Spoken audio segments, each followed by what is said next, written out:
All right, welcome back to the RETCON 2021 Multifamily Summit.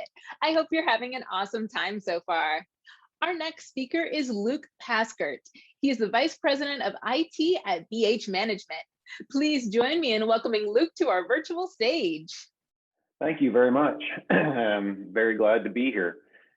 So let's go ahead and get started. Okay, thank you. And welcome to Cybersecurity, ensuring safe integrations of new technology. So very exciting stuff. So start off with, what is technology? So I like to call myself a technologist. However, I can easily get tunnel vision on what I think technology is. I think of computers, I think of phones, things that require power. I think of the internet, I think of fiber optics, 5G. Of course, technology is so much more than that. Tech is branched into prop tech, into fintech, con tech, along with all the other techs and all the things that would be considered the traditional tech stack. Now, you may recognize this quote from Arthur Clarke. And how cool is this, right? We get to play with magic for our jobs. I mean, that's pretty amazing. So then what are integrations? And the answer to that question can take us in many different directions. Depending on your role, your experience, you may think of system integrations where you're physically connecting things together. You may think of data integrations, data feeds, and APIs, or you may think of process integrations, changing how you do something with technology. I'm going to touch on all these. So to start with, like I said, I call myself a technologist and I love tech. And there's so many amazing innovations out there that I'm able to get into. So IoT, smart home technology, thermostats, virtual assistants, smart light bulbs have changed the way that we live our lives on a daily basis. Sensors to know if there's a leak or high humidity at our properties. Security systems, able to keep an eye on our homes, our properties through the use of cameras or other easy to use technologies that you can deploy. Access control systems, you can see who's at the gate, who's at the front door, talk with them, be able to let them in. And package lockers change the way we've done package delivery. And also shopping, if you go to Walmart or someplace like that, where you can actually pick up your packages through your self-service. On the services side, I think we've probably all experienced self-guided touring through the pandemic. And that technology continues to change and become more innovative. Augmented reality, allowing our prospects to be able to tour our units from the comfort of their own couch.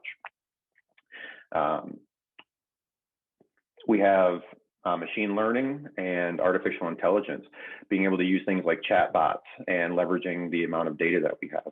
And then, of course, big data, lots of unstructured data, being able to leverage that data for our business. And then we have the more traditional infrastructure. Audio video technologies have advanced quite a bit over the last few years. Managed Wi-Fi, allowing our residents to be connected from couch to curb and throughout the property. SD-WAN allows us to leverage commodity circuits, not pay for high-price circuits, and have redundancy. Hyperconverged infrastructure allows us to have much more simplified infrastructure technology stacks. And I'm sure as everyone is getting ready to go back to the offices, if you haven't already, conference room technology is going to be very important as everyone is used to having a certain experience at home. And so, I love these innovations and I love tech. There's something that I don't love, and I don't love cybercrime. And I know you're thinking, Luke, I don't love cybercrime either, but it's impossible to stay ahead of. To that, I say you are 100% correct. If someone wants to get in and they have the backing and determination, they're going to get in. It's scary, it's true. Let's talk a little bit about some recent headlines. And there's been some pretty extreme high-profile cyber events in the past year or so. In May, JBS was hit with a ransomware attack. They paid the hackers $11 million to resolve that attack. In April, Colonial Pipeline was hit by an attack, which caused fuel shortages across the East Coast. People lined up for hours due to panic buying. And Colonial paid $4.4 million to the hackers. Then there was the hack heard around the world that just won't go away. The SolarWinds hack led to hacks of Microsoft, Cisco, Intel, VMware, Mandiant, hospitals, universities, local governments, and yes, the federal government. If you believe your security strategy is better than Microsoft and Mandiant, good for you. If you think it's better than the federal government, not only does the federal government have the DoD, the NSA, CIA, FBI, some of the most intelligent people in the world, they also have tanks and fighter jets and bombs. If your security strategy is better than all of that, wow. If a hacker wants to get in, has the backing and determination, they will get in. So cybercrime in 2021, we are on track to exceed $6 trillion lost to cyber thieves. Some people think we're ahead of that already because many cyber crimes go unreported. Now, if you're like me, large numbers are hard to visualize. So I could use for comparison the GDP of the country, the US government spending. However, these still don't hit home for me. What does hit home? Online shopping. Delivery drivers in our neighborhood probably still have not recovered from Amazon Prime days. $6 trillion is like 20 times Amazon's total sales in 2020. That's a lot of Amazon packages. So what keeps me up at night? First, data protection. Our residents entrust us with some very sensitive data. It's our job to know where that data is and to keep it secure. Network isolation. Everything is connected, one huge web, but it probably shouldn't be. Hardware management. When a door is a broken lock, our maintenance teams don't say, well, the handle still works. We'll replace it when the handle falls off. At least I hope this doesn't happen. Yet we don't have the same respect for technology hardware. Cloud-hosted systems. The cloud is just someone else's computer. That joke may or may not ring true. However, many of the prop tech companies I've talked with have varying views of what role the cloud plays for them and for their customers. And finally, risk management. How do I keep my business moving forward and my stakeholders happy? So let's touch on data. And these are a few questions that I ask vendors about our data. First off, who owns the data? It seems pretty straightforward, right? My data, I should own it. I found that's not always the case. It's not uncommon for companies, especially startups, to take ownership of the data that you put into their platform. The data is often key to improvements in their systems and business insights. However, it's our resident data, it's our company data, and I want to maintain that ownership. Second, where is the data? On the surface, again, seems straightforward. Data's in the cloud, right? Which cloud? How many copies are there? What is the retention period? Data inventory and mapping has to be a consideration with every integration. And also, who has access? Again, not straightforward. Between offshore resources, contractors, third parties, your data can be accessed by many people. I've been quite impressed with the companies I've talked with about this, and their controls are pretty good. Remember the Target hack? That was through an HVAC company, third party. Now, what do I look for when I'm thinking about data protection? Penetration testing. I look at how serious a vendor is about their penetration testing. It's important to me that they're testing their internal systems and any customer-facing UI. Also, strong password requirements. This is for both internal systems and systems our employees or residents have access to. With increased levels of data sensitivity, they should be stronger password hygiene. And of course, what goes hand in hand with this, multi-factor authentication. I'm growing more and more concerned in this space, as MFA is not the table stakes with our SaaS providers that I feel it should be. MFA doesn't just mean codes or push notifications. It's something you know, like a password, something you have, like a trusted device or maybe a code. And the evolution of MFA hasn't really happened either. The use of email and SMS really needs to be phased out. These sources of MFA are way too easy to hack at this point. Encryption, data loss prevention. Many breaches are opportunity-based. Data encryption and the blocking of mass exfiltration of data can deter the opportunist. Provisioning and deprovisioning, let me tell you, this one worries me. As a company that manages for many different property owners, the thing that I'm seeing is providers that can't link identities together. So if we have a provider that company A or owner A uses, we have to provision identity. And we have to provision a separate identity for owner B and another for owner C. Now I'm seeing this portfolio of providers grow at a rapid pace, and we don't have central identity management. I don't have an answer for this one. That is why I asked our vendors about SSO integrations though.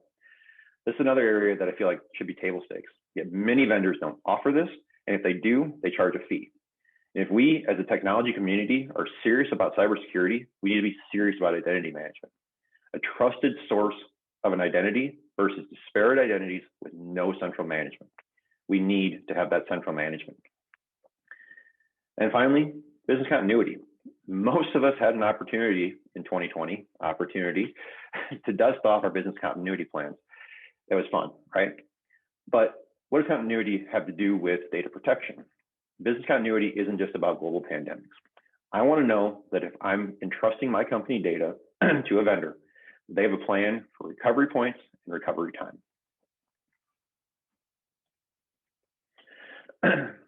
So let's talk a little bit about isolation and network access specifically. One of the things that I'm still amazed with is how many times we come across default passwords that are being used. Admin or admin password should never be used, it should always be changed. Look for those and change them. Wi-Fi pre-shared keys in business should not be used. If you're using a pre-shared key, you can guarantee someone has access to that key that shouldn't, or it's written down somewhere. Go with the provider that can do radius authentication, real-time password authentication. Flat networks. Flat networks were terrible 10 years ago. And now with the abundance of IoT devices, they're even worse. Any device that's outside of our core business computers needs to be segmented off into a VLAN. Create an auxiliary VLAN, and these devices should go on that. Keep it separate from the company network.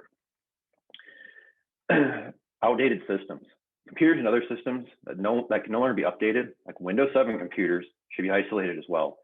These computers should not be allowed to access the internet. I'm often seeing these machines running keycard systems or security systems. They pose a risk to the entire network. If they have internet access, they're vulnerable to many kinds of attacks. Also, on the physical access side, it's not uncommon for an IoT device to require a hard part connection. If that device connects to a publicly accessible wall port and the network is flat, that port allows access to the office computers. This is where VLANs come into play. We've also taken over a number of properties where computer gear is left out in the open. Computer gear, routers, switches, other items. It's like leaving the keys to the ignition. Secure these devices, please.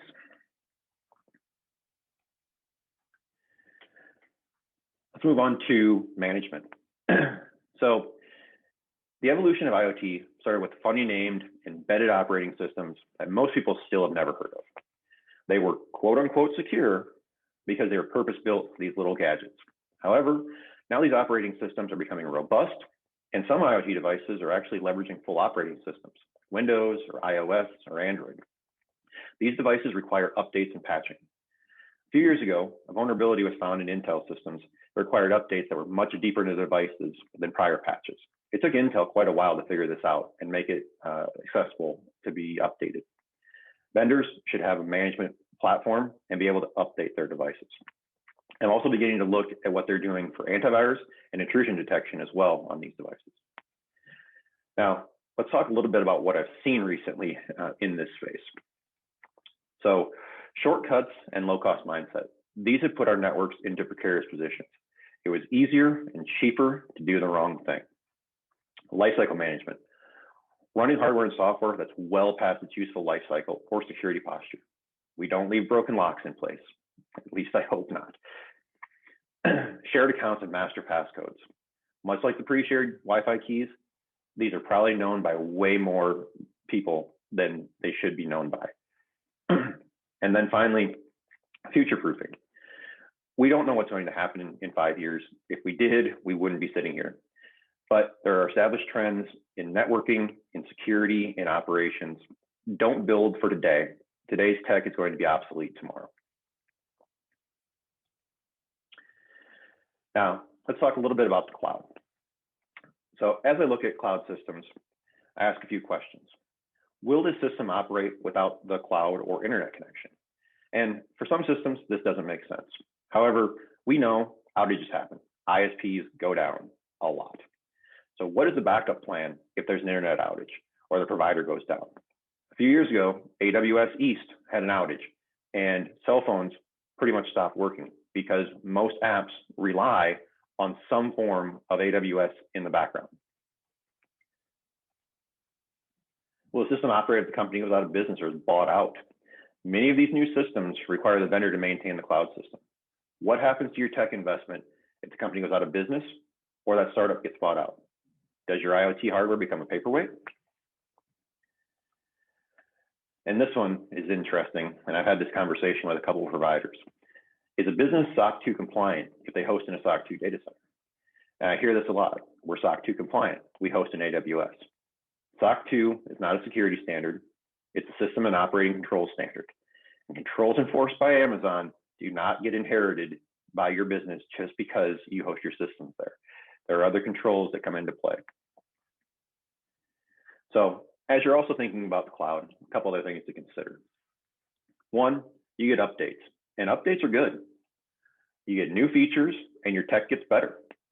However, updates can be bad. Not every update is going to be golden. There are going to be things that break, and that has to be accounted for. All right, and finally, let's talk about risk management. So as I'm reviewing vendors and requested integrations, I have to determine where that vendor falls in our risk strategy. There are times where I have to avoid the risk. Our company would be too adversely impacted if something bad happened, and the likelihood of that is far too high. I've also implemented risk acceptance as part of our governance controls. A named party in our company is accepting the risk and maintaining knowledge of that risk throughout the review cycles. I look for ways to mitigate. VLANs are a good example. I can mitigate the risk of a vulnerable device by putting it on a separate network. And finally, transfer. Vendors love me when I push back on their contracts, but sometimes it's the only way to get comfortable with the risk. So with that, be careful out there. It's a crazy, amazing, scary world and wonderful world of tech. Thank you. Wow, thank you, Luke. If you could stop sharing your screen, I know this audience wants to give you a huge virtual round of applause. Thank you. Thank you for sharing these insights with us. For the audience, it's time for you to make your way to your next session. Along the way, make sure you accept your connection request and take some time to check out our amazing exhibits. Thanks so much, and we'll see you around.